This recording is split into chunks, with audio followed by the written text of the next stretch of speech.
সুপ্রিয় শিক্ষার্থী বন্ধুরা, তোমরা সবাই কেমন আছো? তোমরা মাধ্যমিক পাশ করার পরে উচ্চ মাধ্যমিকে পদার্পণ করেছো। আজকে হচ্ছে তোমাদের উচ্চ মাধ্যমিকের প্রথম ক্লাস। আখাউড়া কেমব্রিয়ান কলেজের পক্ষ থেকে তোমাদের সবাইকে স্বাগত জানাচ্ছি, শুভেচ্ছা ও স্বাগতম। তোমাদের সাথে আছি আমি সুব্রত স্যার। আজকে আমরা যে ক্লাসটা নিয়ে আলোচনা করব সেটি অলরেডি শুরুতেই তোমরা দেখতে পাচ্ছ, ফিনান্স, ব্যাংকিং ও বীমা হচ্ছে ক্লাসে তোমাদের সবাইকে স্বাগত জানাচ্ছি।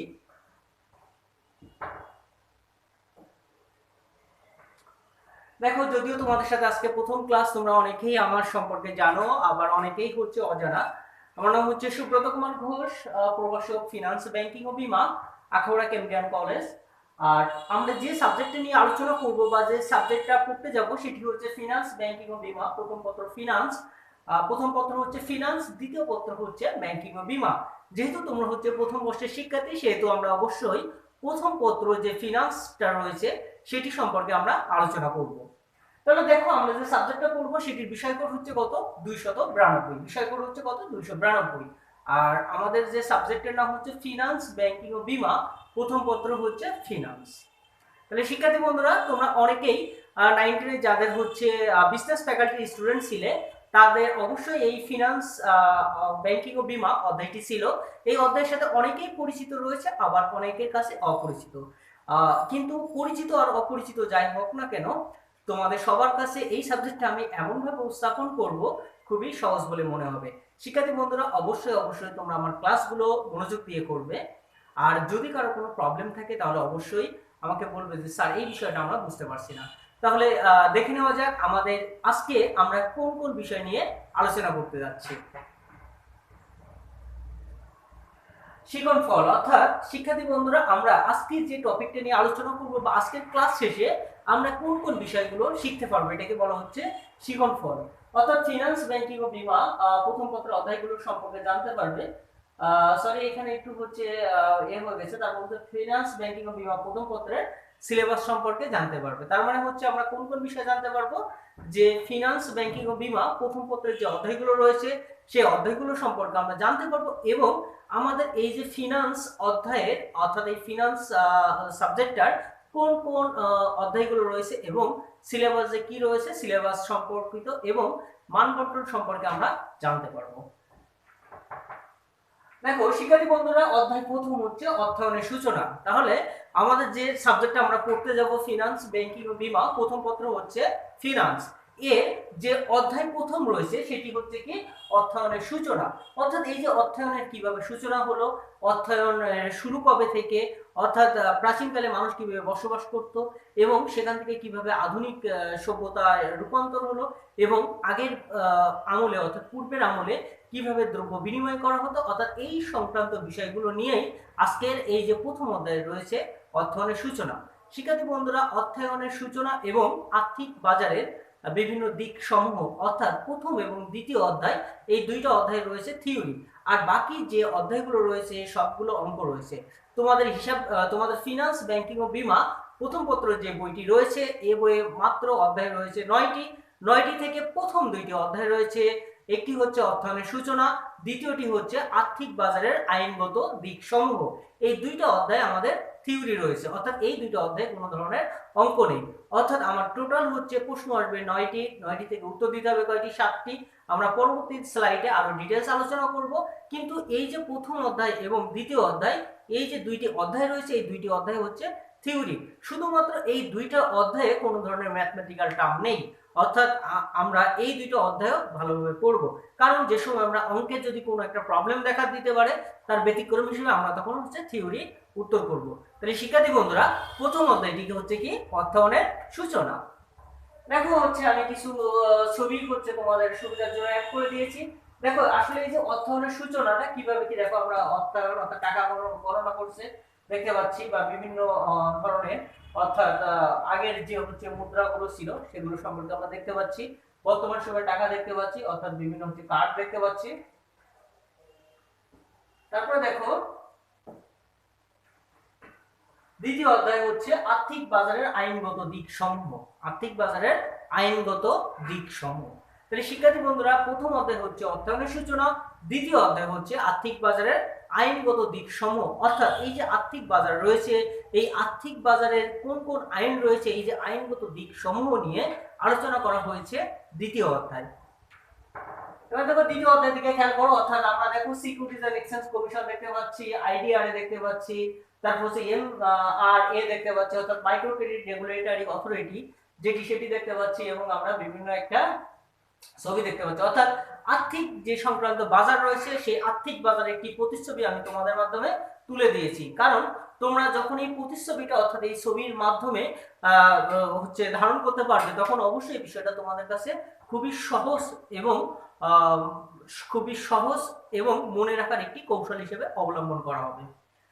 তারপর দেখো দেখো হচ্ছে আমরা হচ্ছে বিভিন্ন বিষয় দেখতে পাচ্ছি, Bangladesh Securities and Exchange Commission, এবং এই যে সিকিউরিটিজ এন্ড এক্সচেঞ্জ কমিশনটা কেমন এই ধরনের ছবি আমরা দেখতে পাচ্ছি। অর্থাৎ আর্থিক বাজারের যে আইনগত দিক সমূহ রয়েছে অর্থাৎ ওই অধ্যায়ের কিছু টপিকের ছবি আমরা তুলে দিয়েছি।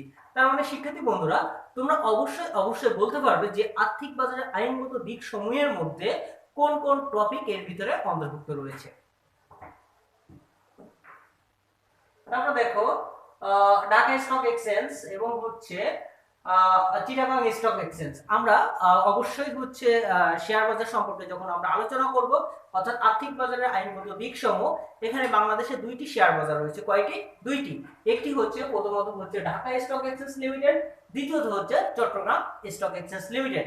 অর্থাৎ এই যে দুইটা স্টক এক্সচেঞ্জ লিমিটেড এটা কোন অধ্যায়ে রয়েছে? দ্বিতীয় অধ্যায় আর্থিক বাজারের আইনগত দিক সমূহ। আর্থিক বাজারের আইনগত দিক সমূহ। শিক্ষার্থী বন্ধুরা তোমরা অবশ্যই তাহলে এই দুইটা ছবি দেখতে পাচ্ছ, তাহলে অর্থাৎ আমরা অবশ্যই এর মাধ্যমে মনে করতে পারবো যে যে ঢাকা স্টক এক্সচেঞ্জ লিমিটেড বাংলাদেশে স্টক এক্সচেঞ্জ কয়টি রয়েছে? দুইটি, একটি হচ্ছে ঢাকা আর একটি চট্টগ্রাম। অর্থাৎ এই স্লাইডের মাধ্যমে হচ্ছে আমি তোমাদেরকে এটি দেখানোর চেষ্টা করেছি। এবার দেখো তৃতীয় অধ্যায় অর্থের সময় মূল্য। শিক্ষার্থী বন্ধুরা অর্থের সময় মূল্য জিনিসটার সাথে আমরা অনেকেই পরিচিত আবার অনেকেই অপরিচিত। অর্থের সময় মূল্য জিনিসটা কি? অর্থাৎ সময়ের সাথে সাথে অর্থের মূল্যের যে পরিবর্তন সাধিত হয়ে থাকে সেটিকে বলা হচ্ছে অর্থের সময় মূল্য। অর্থাৎ সময়ের সাথে সাথে মনে করো ভবিষ্যতে প্রাপ্ত 1 টাকার চেয়ে বর্তমানে প্রাপ্ত 1 টাকা অধিক গুরুত্বপূর্ণ এবং মূল্যবান, এটিকে বলা হচ্ছে অর্থের সময় মূল্য। মনে করো আমি আমার বন্ধুর কাছে আমার দুইটা বন্ধু ক নামক একটি বন্ধু এবং খ নামক একটি বন্ধু রয়েছে, অর্থাৎ ক এবং খ একই সাথে আমার কাছ থেকে 10,000 টাকা করে ধার নিল। কত টাকা? 10,000 টাকা। এখন 10,000 টাকা ক আমাকে আগামীকাল দিল এবং খ 6 বছর পরে দিল, তাহলে আমার কাছে কোনটি অধিক গুরুত্বপূর্ণ? অবশ্যই ক বন্ধুটির কাছে ঋণ দেওয়াটা অধিক গুরুত্বপূর্ণ ছিল, কারণ সময়ের সাথে সাথে অর্থের মূল্যের যে পরিবর্তন সাধিত হয়ে থাকে সেটিকে বলা হচ্ছে অর্থের সময় মূল্য। তাহলে শিক্ষার্থী বন্ধুরা তার মানে ভবিষ্যতে প্রাপ্ত অর্থাৎ এই যে 6 বছর পর ওই যে বন্ধুটা আমাকে টাকা দিল এই টাকার চেয়ে আমি আজকে যে টাকাটা পাবো এটি হচ্ছে অধিক গুরুত্বপূর্ণ ও মূল্যবান, অর্থাৎ এটি ছিল অর্থের সময় মূল্য। শিক্ষার্থী বন্ধুরা অবশ্যই আমরা যখন অঙ্কগুলো করব বা হচ্ছে আমরা এই প্রত্যেকটা চ্যাপ্টার আজকে যে বিষয়টা নিয়ে আমি হাজির হয়েছি প্রত্যেকটি চ্যাপ্টার সম্পর্কে হালকা ডিটেলস আলোচনা করব এবং তোমাদেরকে কিছু বিষয় আমি ওই চ্যাপ্টারের যে হচ্ছে সারমর্ম যে জিনিসগুলো রয়েছে সেগুলো নিয়ে আলোচনা করব। দেখো তারপর দেখো হচ্ছে আমরা দেখতে পাচ্ছি দেখো অর্থের সময় মূল্যর বিভিন্ন হচ্ছে ছবি আমি তোমাদেরকে দেখানোর চেষ্টা করছি। দেখো প্রেজেন্ট ভ্যালু, ফিউচার ভ্যালু, তার মানে প্রেজেন্ট ভ্যালু অর্থাৎ হচ্ছে বর্তমান মূল্য। বর্তমান মূল্য জিনিসটা কি? অর্থাৎ ভবিষ্যতে প্রাপ্ত টাকার জন্য বর্তমানে যে টাকাটা জমা করা হয়ে থাকে এটাকে বলা হচ্ছে বর্তমান মূল্য। আর ভবিষ্যৎ মূল্য জিনিসটা কি হচ্ছে? আমরা বর্তমানে কিছু টাকা জমা করছি ব্যাংকে, এই জমা করার পর 10 বছর বা 5 বছর পরে যে টাকাটা ব্যাংক থেকে আমরা পাবো এটি হচ্ছে ভবিষ্যৎ মূল্য। তাহলে বর্তমান মূল্যটা আমরা বুঝতে পারলাম, অর্থাৎ বর্তমান সময়ে প্রাপ্ত অর্থকে বলা হচ্ছে বর্তমান মূল্য, এবং ভবিষ্যতে যদি কোনো অর্থ প্রাপ্ত হয় 5 বছর, 10 বছর, 15 বছর বা 20 বছর পর এই অর্থকে বলা হচ্ছে ভবিষ্যৎ মূল্য। তারপর দেখো আমরা অর্থের সময় মূল্যর হচ্ছে একটি ছবি তোমাদের দেখানোর জন্য চেষ্টা করেছি। তারপর দেখো হচ্ছে টাইম মানি। দেখো অ্যাকসেপ্ট, অ্যাভয়েড, রিস্ক, রিডিউস হচ্ছে ট্রান্সফার, অর্থাৎ আমি এই দ্বারা বোঝানো হচ্ছে যেটা হচ্ছে রিস্ক মানে হচ্ছে ঝুঁকি, অর্থাৎ ঝুঁকি আমরা হচ্ছে বিনিয়োগ করার সময় অবশ্যই আমরা চিন্তা করব যেটি কোনটা অধিক ঝুঁকিযুক্ত, কোনটা হচ্ছে কম ঝুঁকিযুক্ত, অর্থাৎ সেই ধরনের প্রকল্প আমরা অ্যাকসেপ্ট করব অথবা অ্যাভয়েড করব, রিডিউস অথবা ট্রান্সফার করব। তারপর দেখো রয়েছে ক্যাপিটাল বাজেটিং অর্থাৎ মূলধন বাজেটিং, এটি হচ্ছে অর্থের সময় মূল্যের ভিতরেই অন্তর্ভুক্ত রয়েছে। দেখো সুদের হার নির্ণয় আর কিস্তির পরিমাণ। শিক্ষার্থী বন্ধুরা, এই অর্থের সময় মূল্য অধ্যায়ের ভিতরে অবশ্যই আমার মূল এটা হচ্ছে কি সুদের হার। অর্থের সময় মূল্য মূলত নির্ধারণ করা হয়ে থাকে কার উপরে? সুদের হারের উপরে। অর্থাৎ এই যে সুদের হারের পার্থক্য, আমি আজকে যে টাকাটা ব্যাংকে রাখবো অবশ্যই সুদের হারটা পাবো, যদি আমি ওই টাকাটা একদিন পরে রাখি বা 5 বছর পরে রাখি তাহলে অবশ্যই হচ্ছে আমি সুদের হারটা কম পাবো। শিক্ষার্থী বন্ধুরা, এই যে অর্থের সময় মূল্যের মূল এবং প্রধান কারণ হচ্ছে এই যে অর্থের সময় মূল্য পছন্দের কারণ বা অর্থের সময় মূল্য নির্ভর করে কার উপরে? অবশ্যই সুদের হারের উপর। কার উপর? সুদের হার। দেখো আমি তোমাদের বোঝার সুবিধাতে দেখো সুদের হার, দেখো আমার এই পার্সেন্ট হচ্ছে সবচেয়ে বড়। তারপর রয়েছে কিস্তির পরিমাণ। দেখো প্রথমটা ছোট, তারপরটা আরেকটু বড়, তারপরটা বড়, তারপরটা সর্বোচ্চ বড়। এটাই ছিল কিস্তির পরিমাণ। দেখো শিক্ষার্থী বন্ধুরা, কিস্তি জিনিসটা কি? মনে করো হচ্ছে আমি ব্যাংক থেকে 1 লক্ষ টাকা বা 10 লক্ষ টাকা ঋণ নিয়েছি। এই 10 লক্ষ টাকা ঋণ নেওয়ার পরে ব্যাংক হচ্ছে এই ঋণের টাকা আমি যাতে বিভিন্ন ইনস্টলমেন্ট বা বিভিন্ন ভাগে, ধরো 1 লক্ষ টাকাকে 12টি ভাগে বা 10টি ভাগে ভাগ করে আমাকে এই যে ক্ষুদ্র ক্ষুদ্র ভাগে ভাগ করে ব্যাংকে যে অর্থটা পরিশোধ করতে হচ্ছে, এই পরিশোধ করার প্রক্রিয়াকে বলা হচ্ছে কিস্তি। এই পরিশোধ করার প্রক্রিয়াকে কি বলা হয়? কিস্তি। তাহলে দেখো এই যে কিস্তির ক্ষেত্রেও দেখো প্রথমটা হচ্ছে ছোট, অর্থাৎ আমার কিস্তির পরিমাণ অনুযায়ী কিস্তির টাকার অঙ্কটা এইভাবে হতে পারে। যদি আমি হচ্ছে ঋণের পরিমাণ কম হতে পারে তাহলে কিস্তির পরিমাণও কম, ঋণের পরিমাণ যদি বেশি হয়ে থাকে তাহলে কিস্তির পরিমাণও বেশি। অর্থাৎ শিক্ষার্থী বন্ধুরা, তাহলে আমরা সুদের হার এবং এই যে কিস্তির পরিমাণ যেটি রয়েছে সেটি সম্পর্কে আমরা জানতে পারলাম। তারপর দেখো চতুর্থ অধ্যায় দেখো কি রয়েছে? চতুর্থ অধ্যায় রয়েছে আর্থিক বিশ্লেষণ। চতুর্থ অধ্যায় কি রয়েছে? চতুর্থ অধ্যায় রয়েছে হচ্ছে আর্থিক বিশ্লেষণ। একটু খেয়াল করলে হচ্ছে আমরা দেখতে পারবো, দেখো এই আর্থিক বিশ্লেষণ জিনিসটা কি? অর্থাৎ কোনো একটি প্রকল্পে বিনিয়োগ করার পরে ওই বিনিয়োগ করার পূর্বে ওই অর্থটা বিশ্লেষণ করতে হয়, অর্থাৎ ওই প্রকল্পে বিনিয়োগ করলে আমি অবশ্যই আর্থিকভাবে লাভবান হব কিনা এবং আমার এই প্রজেক্টটা কতদিন চলবে বা কতদিন পরে বন্ধ হয়ে যেতে পারে, এই সংক্রান্ত যে বিশ্লেষণ করা হয়ে থাকে এটিকে বলা হচ্ছে আর্থিক বিশ্লেষণ। তাহলে শিক্ষার্থী বন্ধুরা, চতুর্থ অধ্যায়ের নাম হচ্ছে কি? আর্থিক বিশ্লেষণ। এবার দেখো আর্থিক বিশ্লেষণ কাকে বলে আমরা একটি সংজ্ঞার মাধ্যমে দেখো দেখানো হয়েছে। দেখো আর্থিক বিশ্লেষণের ছবি আমরা দেখতে পাচ্ছি। দেখো অর্থ নিয়েই হচ্ছে বিশ্লেষণ করা হচ্ছে বা যাচাই বাছাই করা হচ্ছে। দেখো আমরা স্লাইডে দেখতে পাচ্ছি, দেখছো, অর্থাৎ অর্থনৈতিক সম্পর্কিত বা আর্থিক সম্পর্কিত যে বিষয়গুলো রয়েছে সেগুলো সম্পর্কে যাচাই বাছাই এবং বিশ্লেষণ করা হচ্ছে। এটিকে বলা হচ্ছে কি? আর্থিক বিশ্লেষণ। এবার দেখো আর্থিক বিশ্লেষণের একটু সংজ্ঞাটা হচ্ছে আমরা দেখে ফেলি। খেয়াল করো, প্রতিষ্ঠানে আর্থিক বিশ্লেষণ বললে একটি আর্থিক বছরের প্রতিষ্ঠানটি যে সকল আর্থিক কর্মকাণ্ড সম্পাদন করে, তাহলে কি বলছে? যে সকল আর্থিক কর্মকাণ্ড সম্পাদন করে তার বিশ্লেষণকে বোঝায়। তাই শুরুতেই আমি যে কথাটা বলেছিলাম এখানেও জাস্ট সেই কথাটাই লিখেছি, যে প্রতিষ্ঠানে আর্থিক বিশ্লেষণ বলতে একটি আর্থিক বছরের প্রতিষ্ঠানটি যে সকল আর্থিক কর্মকাণ্ড সম্পাদন করে তার বিশ্লেষণকে বোঝায়। প্রকৃতপক্ষে আর্থিক বিশ্লেষণ আর্থিক বিবরণের সাথে সম্পর্কিত। আর এই যে আর্থিক বিশ্লেষণের বিবরণ হলো চারটি। একটি হচ্ছে আয় বিবরণী, উদ্ধৃতপত্র, সংরক্ষিত আয় বিবরণ, আর একটি হচ্ছে নগদ প্রবাহ বিবরণী। শিক্ষার্থী বন্ধুরা, অবশ্যই আর্থিক বিশ্লেষণ কি সেটি সম্পর্কে আমরা জানতে পারলাম। দেখো প্রকৃতপক্ষে এই চারটি বিবরণী বিশ্লেষণকে আর্থিক বিশ্লেষণ বলে। অন্যভাবে বলা যায় আর্থিক বিবরণী সমূহের বিভিন্ন অংশের তালিকাভুক্ত একক আয় ব্যয় সম্পদ ও দায়ের মধ্যে পারস্পরিক সম্পর্ক ও মাত্রা নির্ণয়কে বলা হচ্ছে আর্থিক বিশ্লেষণ। তারপর দেখো শিক্ষার্থী বন্ধুরা, আমরা পঞ্চম অধ্যায়টা দেখো হচ্ছে কি লেখা রয়েছে? স্বল্প ও মধ্যমেয়াদী অর্থায়ন। দেখো তো স্বল্প ও মধ্যমেয়াদী যে অর্থায়নটা রয়েছে, অবশ্যই হচ্ছে স্বল্প ও মধ্যমেয়াদী অর্থায়ন তোমরা হচ্ছে 9 এ যখন ফিনান্স গুলো করেছিলে অবশ্যই এই চ্যাপ্টার 2 এর ভিতরে অন্তর্ভুক্ত ছিল। স্বল্প ও মধ্যমেয়াদী অর্থায়ন এই জিনিসটা আমরা জানি।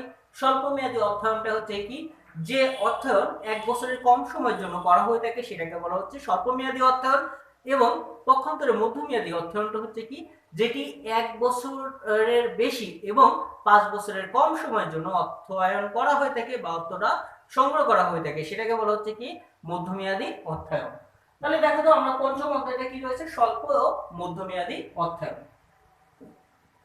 দেখো স্বল্প মধ্যমেয়াদী অর্থায়নের কিছু ছবি আমরা দেখাতে পাচ্ছি। স্বল্প মেয়াদী অর্থায়নে দেখো সংজ্ঞাটা রয়েছে কি, 1 বছর বা কম সময়ের জন্য যে তহবিলটা সংগ্রহ করা হয়ে থাকে সেটিকে বলা হচ্ছে স্বল্প মেয়াদী অর্থায়ন। তাহলে শিক্ষার্থী বন্ধুরা, স্বল্প মেয়াদী অর্থায়ন কি, 1 বছর বা তার কম সময়ের জন্য যে অর্থটা সংগ্রহ করা হয়ে থাকে এটিকে বলা হচ্ছে স্বল্প মেয়াদী অর্থায়ন। তারপর দেখো হচ্ছে স্বল্পমেয়াদী অর্থায়নের উৎস হচ্ছে কি অপ্রাতিষ্ঠানিক উৎস। অপ্রাতিষ্ঠানিক উৎস বলতে কি, যেগুলো ব্যাংক, ব্যবসা প্রতিষ্ঠান বা এই ধরনের কোনো উৎস নয়। অপ্রাতিষ্ঠানিক উৎস তার মানে প্রতিষ্ঠান বাদে যে সংক্রান্ত উৎস রয়েছে এগুলোকে বলা হচ্ছে অপ্রাতিষ্ঠানিক উৎস। আর এই যে অপ্রাতিষ্ঠানিক উৎসগুলোর মধ্যে হতে পারে হচ্ছে ব্যাংক, হতে পারে হচ্ছে বন্ধু বান্ধব, আত্মীয় স্বজন, বা হচ্ছে তার নিকট কোনো আত্মীয়, অর্থাৎ এই ধরনের মানুষের কাছ থেকে যে অর্থটা সংগ্রহ করা হয়ে থাকে স্বল্প মেয়াদের ভিত্তিতে, এটিকে বলা হচ্ছে অপ্রাতিষ্ঠানিক উৎস। তাহলে শিক্ষার্থী বন্ধুরা, অবশ্যই স্বল্পমেয়াদী অর্থায়নের উৎসের ভিতরে দেখো আমরা অপ্রাতিষ্ঠানিক উৎস সমূহ সম্পর্কে আলোচনা করলাম। তারপর দেখো কি রয়েছে, প্রাপ্য বিল বাটাকরণ, একটি স্বল্পমেয়াদী অর্থায়নের। দেখো প্রাপ্য বিলটা কেমন হতে পারে, এই প্রাপ্য বিলটা বাটাকরণ কি জিনিস সেটি আমরা ছবির মাধ্যমে দেখানোর চেষ্টা করেছি। তারপর দেখো হচ্ছে মজুতপূর্ণ বন্ধকীকরণের হচ্ছে অর্থায়নের একটি উৎস। তারপর দেখো স্থানীয় মহাজন।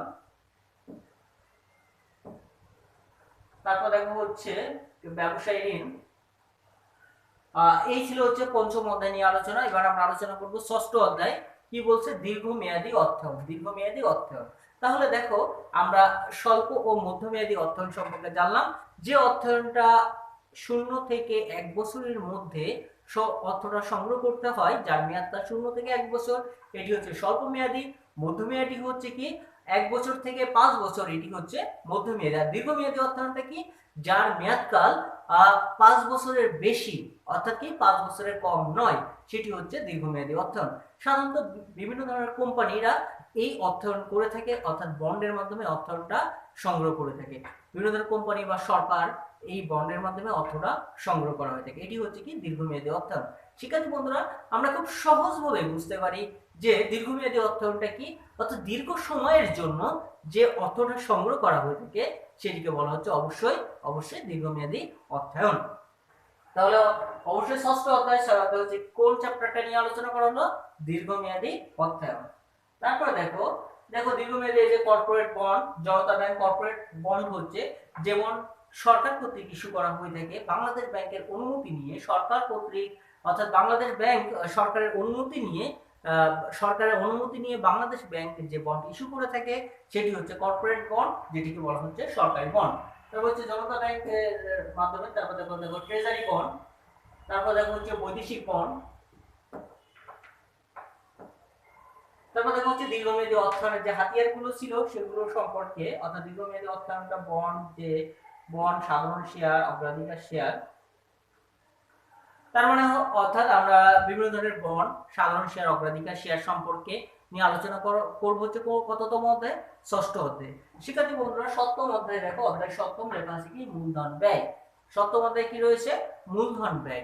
অর্থাৎ এই যে মূলধন ব্যয় জিনিসটা কি, অর্থাৎ একটা প্রতিষ্ঠানের জন্য যখন আমরা মূলধন সংগ্রহ করব, ওই মূলধন সংগ্রহের জন্য যে ব্যয়টা হচ্ছে অন্য জায়গায়, তাহলে এটিকে বলা হচ্ছে মূলধন ব্যয়। তার মানে যে বিভিন্ন উৎস থেকে, সাধারণ শেয়ার, অগ্রাধিকার শেয়ার, ঋণপত্র ইত্যাদি উৎস থেকে কোম্পানি যখন বিভিন্ন ধরনের মূলধন সংগ্রহ করে থাকে, এই মূলধন সংগ্রহের জন্য অবশ্যই তাদের যে একটা ব্যয় হয় এটিকে বলা হচ্ছে মূলধন ব্যয়। তাহলে শিক্ষার্থী বন্ধুরা, আমরা সপ্তম অধ্যায় হচ্ছে কি মূলধন ব্যয়।